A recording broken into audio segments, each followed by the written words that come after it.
Alright guys, time to grab it back again today. I hope you're enjoying your day so far. Today we're going to talk about a very interesting topic indeed, which HECZ came out with on this Deserto exclusive interview a few days ago when it was officially confirmed that Optic Chicago is back under his control. He talked about how, well, for the Call of Duty League for the Modern Warfare 2020 season, he had discussions with NRG and with other organisations about who he was going to get involved with, right? He certainly wanted to be involved in Call of Duty to some degree, and with the Optic Gaming stuff kind of falling through at the time, he was talking to, well, NRG. He ended up joining as the co-CEO alongside Andy Miller, and then of course starting the Chicago Huntsmen under NRG, but he also had discussions with Hastro and Team Envy to even join Team Envy as like a co-owner of that organisation and try and do a similar thing. There was also discussions, as we're going to go through in the coming minutes here, about starting some sort of own organisation and partnering up with some of the biggest names in Call of Duty, effectively forming a super team, right? And in my opinion, this wouldn't have been a good thing for the scene. The idea that potentially Hector Rodriguez, Nadeshot, FaZe Banks and the FaZe guys, and also the Sidemen, Victor of course recently becoming involved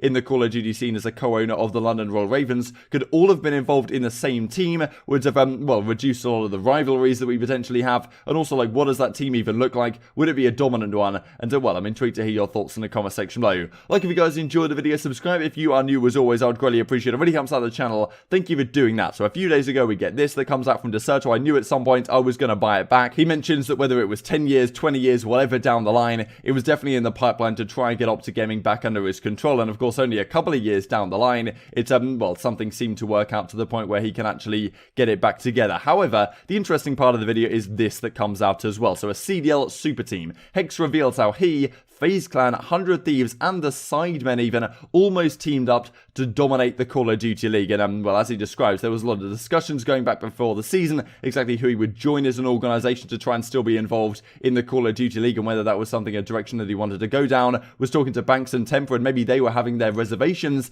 given the fact that, you know, it wasn't so clear that they could use the FaZe branding in the CDL. They eventually got the loophole with Atlanta FaZe being different to FaZe Clan somehow. Of course, we've gone on to have a similar thing happen with the Los Angeles Thieves just this season as well. So thankfully, we do indeed have a situation where FaZe, where Nadeshot, where Hector are all on separate teams. They all own their own organizations, and that creates, well, great drama, great rivalries to some degree, but also at the same time, it gives fans different teams to support. If all of these guys are on the same team, like a super team per se, it would maybe ruin the CDL to a degree. So was it weird, like Nadeshot not coming in with you at that time? Did that give you any pause for thought before you sort of committed to the Huntsman?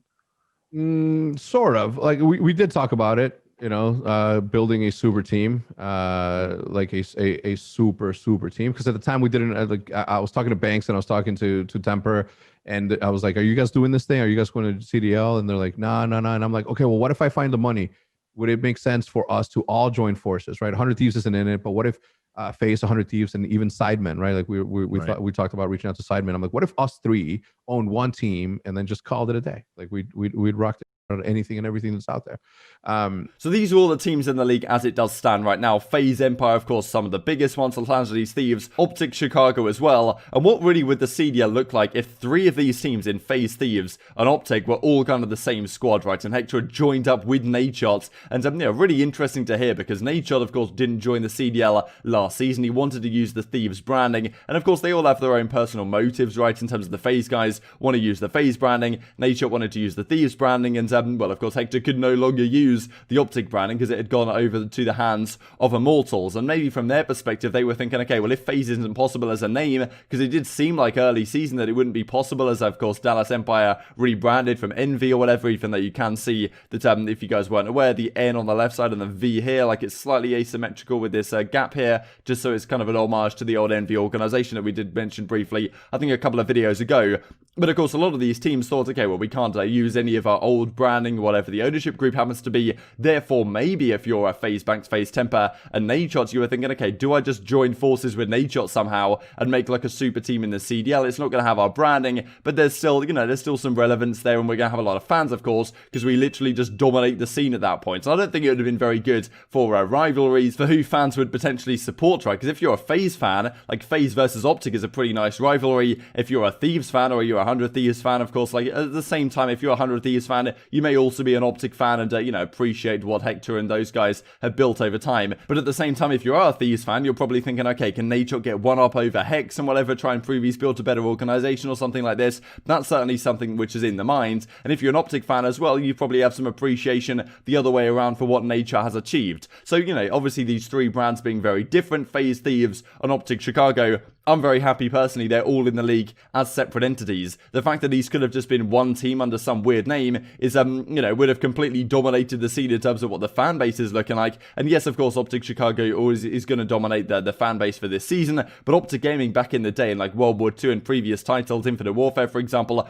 had like, you know, 70% of the fan base, probably something to that effect. This season, I don't think Huntsman was quite the same. I think that other teams have built their fan base to a greater degree, and we're getting to a more point of parity, right? And certainly Optic Chicago is still the biggest team, don't get me wrong, but there's a fair few fans for Thieves, certainly going in this season, Empire as well, FaZe as well, you know, London Royal Ravens, Toronto Ultra, New York Subliners. A number of these teams have relatively solid brands and, you know, relatively solid followings behind them as well, and I think that's only going to increase going forwards. If there was like just a dominant force with all of these super players in one team, I don't think that would have been good at all. It could have ruined the CDL to some degree, but I'm intrigued to hear your thoughts in the comment section on what you think about this. The other side of the story really is who would they have even picked up as a player, right? Because if you've got FaZe, you've got, you know, Huntsman and the Optic guys, and then you've got Thieves all in the story together. Who would they have got as a team? Like, would there have been conflicting, well, questions, I suppose, in who they wanted to pick up? I'm sure that HECZ wanted to have, you know, Scump, Formal, and co. Does it mean that, like, he gets to say, okay, we're getting Scump and Formal, and then FaZe Banks is like, okay, we want Simp and Abeezy, and then, like, yeah, Nadeshot gets to choose someone? I don't really know. Like, how does that even work if you have so many ownership groups related to the organization? Because I imagine HECZ wanted to have some degree of control in terms of, you know, how his team was run and how the content stuff was run,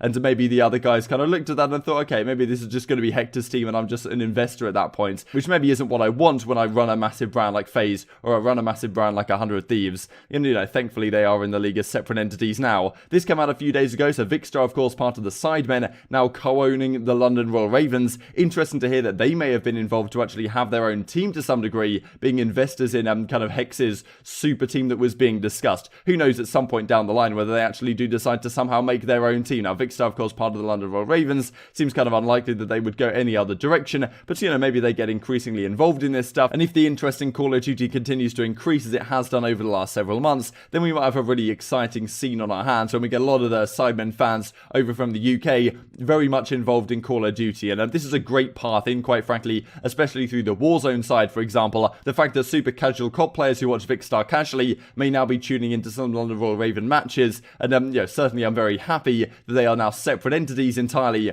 rather than not as one super team, as we have discussed so far today. To finish off the video then, wanted to talk about this Warzone side as well, just because I thought it was relatively relevant to what we were just saying. Charlie Intel talked the other day about the private matches they are adding to Warzone. This is certainly an interesting idea, the fact that, well, some of these competitive online Warzone tournaments can be run in private matches now, not necessarily in, you know, a kill race kind of fashion. And I think Nameless was pretty happy. I think he thought this was a step in the right direction. Right now, they're kind of kill races. You guys, if you ever watch, like, Fortnite competitive, which is absolute chaos, by the way, but, you know, a lot of people would argue that Fortnite competitive isn't so bad, being like in a private match with literally like 100 people on the server, and then the winner wins in like a traditional battle royale fashion, rather than doing like a kill race that we do right now between, like, you know, two pairs of two or whatever. But a lot of people would say if you did private matches for Call of Duty Warzone, it would just be a matter of luck, right, and where exactly the zone went. Whereas in Fortnite, because you can build and you have these other things, it gives you the possibility to actually adapt to that, and that, you know, the position of the zone is certainly important. Maybe it doesn't matter too much compared to something like Warzone. So that is certainly a concern, I think, that it might just come down to where the zone goes and just getting lucky in that instance because of how the game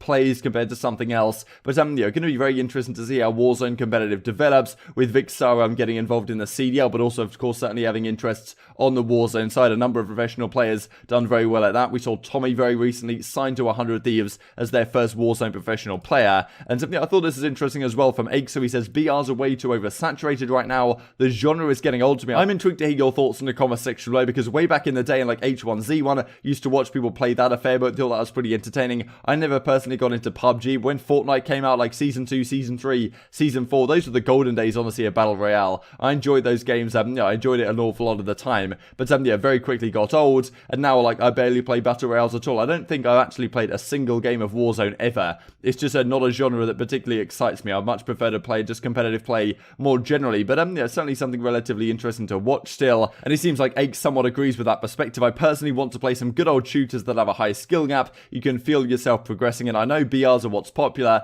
but I don't know. Does anyone else feel the same? And yeah, okay, I kind of do HECZ to some degree. And just to finish off with this really funny clip that came out from Crimsix yesterday was Shotzi trying to say, I think he's trying to say mukbang, but it kind of comes out a little bit wrong. But anyway, hope you guys enjoyed the video. If you did enjoy it, I'd greatly appreciate a like on the video. It really helps out the YouTube algorithm know you enjoyed this content. Other people like you may enjoy this content as well and help grow the competitive Call of Duty community. Thank you for watching as always, take care, and I will see you next time. I actually joded. How are they gonna get them? Got drawn out. I'm now to do what's that called? Bukkake, or what's this called? What? wait, I think I said it wrong. wait.